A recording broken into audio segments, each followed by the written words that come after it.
का है भौजी? का देवर जी? काहे इतना मन मार के बैठल हऊ हो? अरे हम तोके का बताई? तनी हमरो के बतावा। ला सुनो, तोके हाथ में कंगनवा खोले रहते सजनवा मोर छोटंकी देवरुना, मोर छोटंकी देवरुना संगवा लूटती लहरवा मोर छोटंकी देवरुना।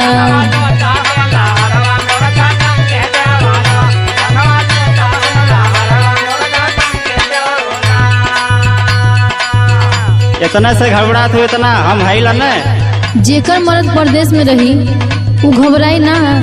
चला ठीक हो, दिक्कत परेशानी हो तो बतावा। हमार दिक्कत सुनबा ना तोहरा बुखार लग जाई। अल्लाह सुना। सुनावा तू अपन सुनावा। आवा साट जा पजरवा हाई लहुरा तोर देवरवा मोर पतर की भौजीना, मोर पतर की भौजीना हमसे लूट तू लहरवा मोर पतर की भौजीना।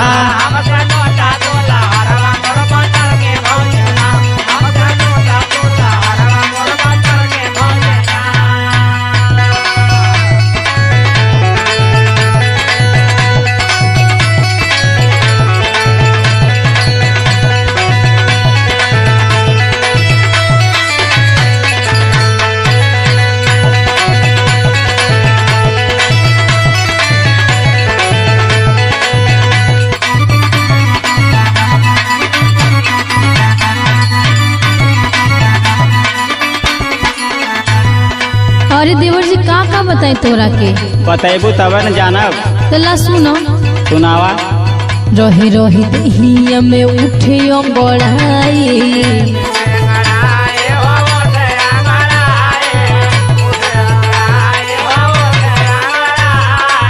समझे ना अबे कौनो जुगती लगाई।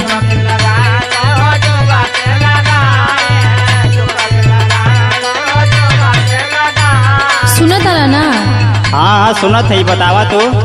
रही रही दहिया में उठी अंगड़ाई, समझ ना आवे कौनो जुगती लगाई। दोनों बरस नयनवा जैसे सावन के मोहनवा मोर छोटंकी देवरुना, मोर छोटंकी देवरुना भेजदा बोल मुँह के खबरिया मोर छोटंकी देवरुना।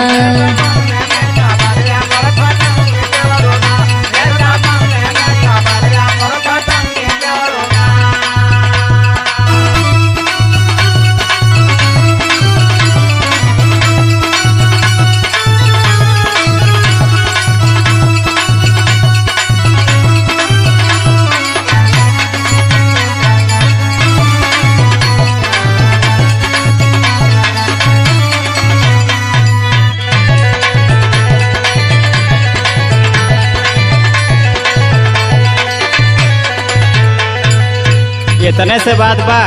अभी सुनला कहाँ, आधा तो छुपैले बानी। ला है सुना। सुनावा। तुहार तो कब्बर सुनते न बानी। भैया तो कमाए कईने रुपिया हो सऊदी,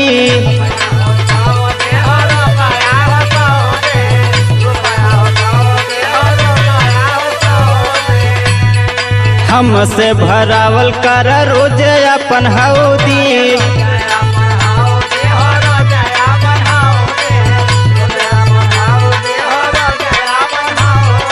भैया तो कमाए गईन रुपिया हो सऊदी, हमसे भरावल कर रोज अपन हौदी। तोरा से कुछो ना होई।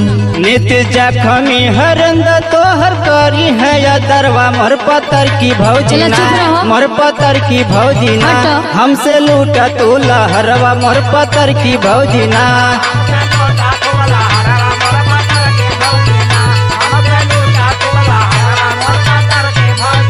संगवा लूटती लहरवा मोर छोटंकी देवरुना, हमसे लूट तू लहरवा मोर पतर की भौजीना। संगवा लूटती लहरवा मोर छोटंकी देवरुना, हमसे लूट तू लहरवा मोर पतर की भौजीना।